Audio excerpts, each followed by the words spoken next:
Welcome to Srimati LP Savani Vidya Bhavan, Social Science Standard 10th. Today we are going to start with our 10th chapter, India Agriculture. Since ancient times, agriculture has remained a prime economic activity of most of the people in India. It is agriculture that is the main support for Indian economy. Agriculture is an important resource of India because 60% of the labor power is engaged in agriculture. Besides supplying food to the people of India, raw material for many industries also come from the agriculture sector. Agriculture occupies about 22% of the national product, that is the GDP. Crops and the other farm products hold about 18% contribution in export, which earns a huge foreign exchange to our country. The Indian economy is mainly dependent on agriculture. Thus, we can see is it provides 60% people are engaged in agriculture. Thus, we can say that India is an agrarian country. So here, how can we say India is an agrarian country? 60% of the people are engaged in agriculture. Along with the food, raw material for the industries is also provided from the agriculture. Moreover, 22% of the national product is from agriculture. Then 18% contribution is from the crops and the farm products in our country. Thus, we can say that India is an agrarian country. Moreover, in most of the areas of India, 2 or more crops annually can be taken. The reasons that 2 or more crops can be taken is that we have fertile plains, favorable climate, and for the round year cultivation in certain areas is possible, irrigation, skilled and hard working farmers, and many more reasons. Progress in the field of agriculture is still not sufficient, or the Indian farmers are, the reason is they are generally poor, uneducated. Production in India is much less compared to the world because of inadequate facilities in irrigation, irregular and uncertain rain, more population, large families, small farms, no interest in experimentation, less usage of chemical fertilizers, modern machinery, and scientific approach for cultivation, educated mass opting away from agriculture. These are the reasons responsible for less agricultural production. Now we are going to see the types of farming. Farming types can be classified according to the irrigation method, the farm outputs, and economic returns, etc. The first is subsistence farming. After independence, many agricultural development projects are implemented, yet the economic condition of the Indian farmer is weak. Costly seeds, fertilizers, and use of pesticides are not affordable to the small farm holders. The farm production is just sufficient for his family, which is consumed in maintaining the family. Thus, this type of farming is called as subsistence farming. I will repeat here that certain farmers who are having small land areas or having smaller farm holdings, they are not able to afford the costly things like costly seeds, fertilizers, use of pesticides, and whatever they grow is being consumed by the family itself. So this type of farming is called as subsistence farming. Even today, Indian agriculture is considered to be an activity of life maintenance only. Number 2, dry farming. Where the rainfall is inadequate, irrigation facilities are less, their farming is dependent totally on rain. Only one crop can be taken through the humidity accumulated within the land. This is known as dry farming. Crops like jowar, millet and pulses which require less water are grown here. In Gujarat, wheat and gram are grown in the humid soils after the monsoon is over. Fine. So where there is less rainfall, the crops which are grown through the humidity which is been accumulated in the land. No extra irrigation facilities are available, and that kind of farming is called as dry farming. In this we can grow crops like jowar, millet, pulses, etc. Next is wet farming. Wet farming is carried out in the regions with heavy rainfall and adequate facilities of irrigation. If there is no rainfall or if it is insufficient, more than one crop can be taken with the help of irrigation, wherein paddy, sugarcane, cotton, wheat and vegetables are grown. Next, shifting agriculture. Shifting agriculture is also called as jhum agriculture. Here forests are burnt and cleared, and the farming is carried out in that area. Means a part of a forest is being burnt, and then that much area is being cleared and used for farming by the local people or the tribals living in that area. The farming takes place for 2 to 3 years in this particular part. When soil fertility is reduced, that area is abandoned, means the people leave that area, and the same method is being applied by them to start farming at a different place. This is called as jhum cultivation. Cereals or vegetables are grown in this type of agriculture, but the production is less in this type of agriculture. Next is plantation agriculture. It is a special type of agriculture. Here rubber, tea, coffee, cocoa, coconut, apple, mango, oranges, grapes, amla, lemon, kharek, etc. are reared with great care. Particular type of vegetation is being grown. Okay, that is we have seen the orchards of mangoes and apples and like that, right? So that is related to plantation agriculture. It is necessary that there should be more capital investment, skill, technical knowledge, machines, fertilizers, protection on all sides, acquisition and transportation facilities. So for plantation agriculture, what do we require? We require more amount of capital, skill also, particular proper knowledge and technical knowledge, machines, fertilizers, product, all the sides of the different types of protections are also required, and transportation facilities. Sixth type of farming is intensive farming. Intensive farming is mechanized way of farming by utilizing increased irrigation facilities, use of chemical fertilizers, insecticides and other mechanical equipments. Okay, so what does intensive farming include? It is all the new types of methods, irrigation facilities, machineries and fertilizers are being used by the farmer.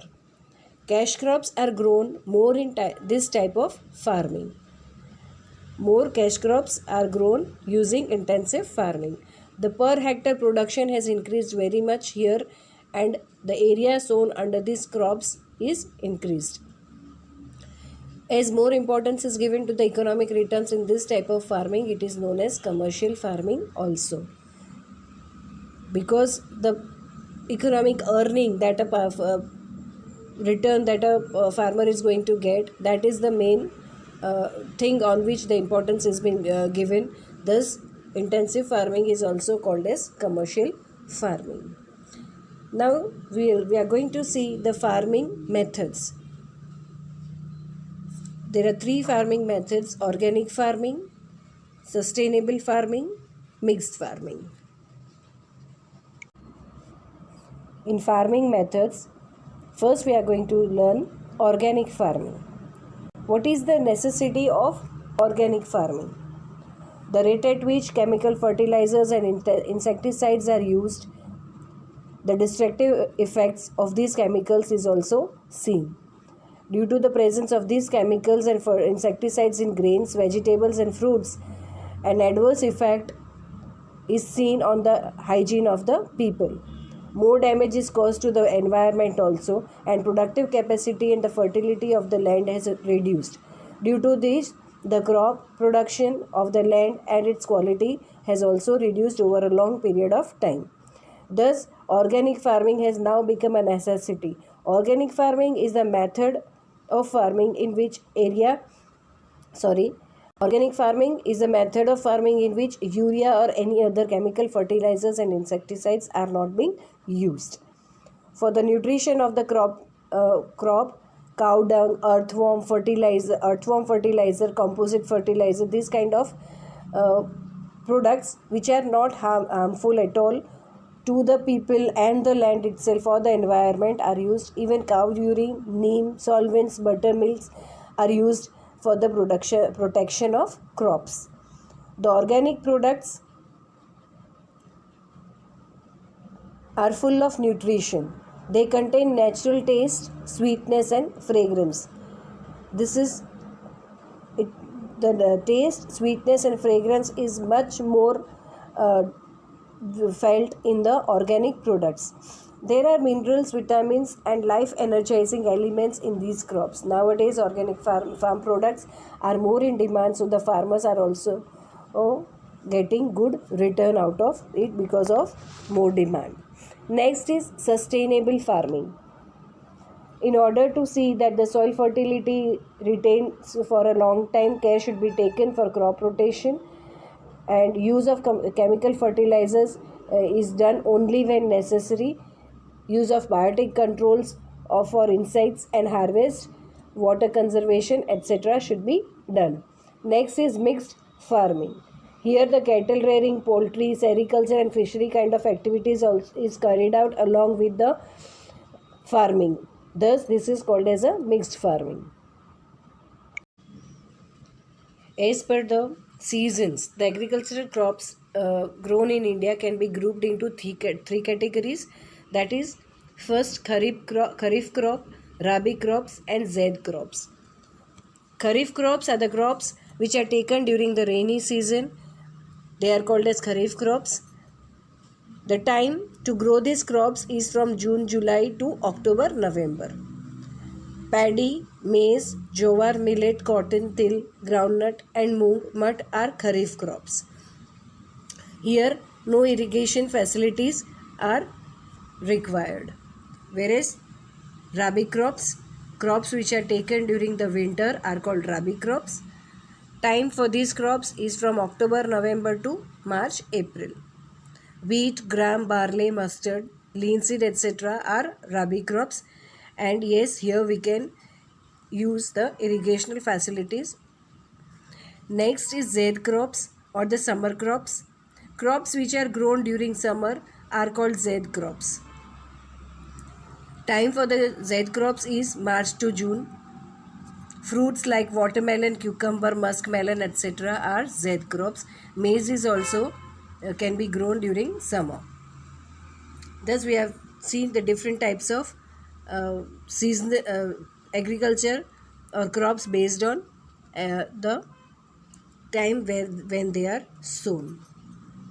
Next is major agricultural crops. Due to the diversities in geographical conditions, climate, variety of land, the amount of rainfall, etc., different crops are grown in different parts of India, and we are going to see each in detail. Among the food grains are cultivated about 75% of the total area sown, and about 50% of the total production comes from grains. Major food grains are, first is paddy. We are going to see all the favorable conditions to grow paddy and the areas wherein paddy is being grown in India. It is one of the most important crop of India. Large majority of the world and about half of the population of India uses rice. India stands second in the world after China in the production of paddy. Paddy is sown over 1/4 of the total sown area. It is a crop of torrid zone. hot and humid climate, minimum temperature of 20 degrees Celsius, fertile alluvial soil, and more than 100 centimeter of rainfall are necessary for production of paddy. In the regions of rainfall in Punjab, Haryana, Uttar Pradesh, this crop is taken through irrigation. Okay, Punjab, Haryana, and UP, they grow paddy but using the irrigation facilities. More human labor is necessary for paddy cultivation. West Bengal, Tamil Nadu, Andhra Pradesh, Telangana, Bihar, Orissa are major paddy production producing states. The crop is taken 2 to 3 times in West Bengal, UP, Bihar, Orissa, and Tamil Nadu. In Gujarat, paddy is grown in Surat, Tapi, Panchmahal, Ahmedabad, Kheda, Anand, Valsad districts also. Paddy requires more water. However, instead of keeping paddy fields fully underwater, paddy is grown by irrigating through sprinklers using less water. Next is wheat. Wheat is the second important crop of our country. After paddy, wheat is grown over.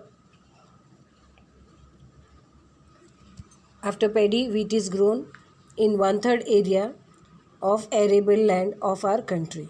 It is the sustainable food of the people. It is the substantial food of the people of northwest India. Wheat is a rabi crop of temperate zone. It requires black or fertile loamy soil and more than 75 centimeters of annual rainfall. The areas wheat can be grown in the area receiving more than 100 centimeter rainfall. Less labor force is required as mechanization is introduced in wheat cultivation. After the Green Revolution, the wheat production is almost doubled. Punjab, Haryana, and Western Uttar Pradesh, in these areas, wheat cultivation is mostly carried out. These states contribute about 2/3 of the total national production.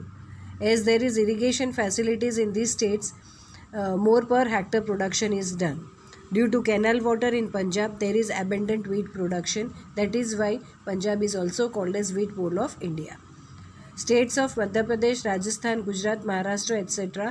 also produce wheat. The Balia wheat is produced in the Bhal region of Gujarat. Other than that, Mehsana, Rajkot, Junagadh, Kheda also produces wheat. Many items like roti, bhakri, sev, shiro, lapsi, ladu, sukhdi, bread, puri, cake, biscuits, etc. are prepared from wheat. Among all grains, wheat is the most nutritious. That is why it is also called as the king of grains. Next food grain is jowar. Jowar is the most produced grain in India after paddy and wheat. Jowar is grown widely in dry and less rainy region of southern peninsula. Jowar is both kharif and rabi crop. It needs a temperature between 25 to 30 degree, 50 centimeters of rainfall. Black and loamy soil are favorable conditions for growing jowar. It is produced in Maharashtra, Karnataka, Andhra Pradesh, Tamil Nadu, Gujarat.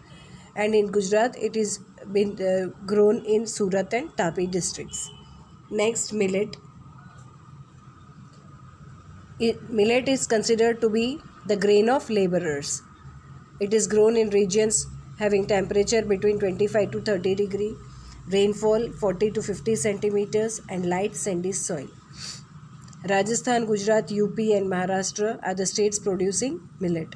In Gujarat, Banaskantha district produces millet. Next, maize. Maize is a kharif crop. It is grown in hilly area and is a staple food of the people there. Maize contains starch, oil, protein, biofuel, etc. So it is used more in the industrial production. Slopy, black, hard, rocky, and water having gentle flow are suitable for the cultivation of maize. Rainfall between 50 to 100 centimeter, 21 to 27 degrees Celsius of temperature are favorable factors for maize. The uses of maize is increasing as animal fodder, dhani and oil. Dhani means popcorn. States producing maize are Rajasthan, UP, Bihar, Madhya Pradesh, Punjab, Jammu Kashmir, Himachal Pradesh, Karnataka and Andhra Pradesh. And in Gujarat, maize is grown in Panchmahal, Dahod, Sabarkantha and Aravali districts. Pulses. Pulses is the main source of protein for vegetarian people. Tuvar, moong, gram, peas, beans, mut, udad, etc. are considered as pulses. They are kharif crops. Gram, peas and lentil are rabi crops. Tuvar, udad, moong, mut, these are kharif crops. Whereas gram, peas and lentil, that is a masoor dal, are rabi crops. Pulses are grown in all states except where rainfall is more. Major producing states of pulses are Madhya Pradesh, Rajasthan, Uttar Pradesh, Maharashtra, Orissa, Bihar, Andhra Pradesh. In Gujarat also, tuvar is sown in Vadodara district, moong and mut in Kutch and udad in Patan district. Nitrogen is reinstated in the soil by growing pulses, so it is sown as an intercrop along with or after the main food crops. That means that nitrogen can be reinstated in the soil when we grow pulses. So to reinstate the nitrogen in the soil, pulses are grown after the main food crop is taken, or along with one line will be of the main food crop and the next to that will be of pulses. In that way also pulses can be grown. Next topic is oilseeds. Oilseeds, groundnut, til, soya bean, castor, mustard, sunflower, etc. These are considered as oilseeds. They hold an important position in our meal. After edible oil is extracted from the oil seeds, the remaining oil cake is used for fodder and as a biotic manure.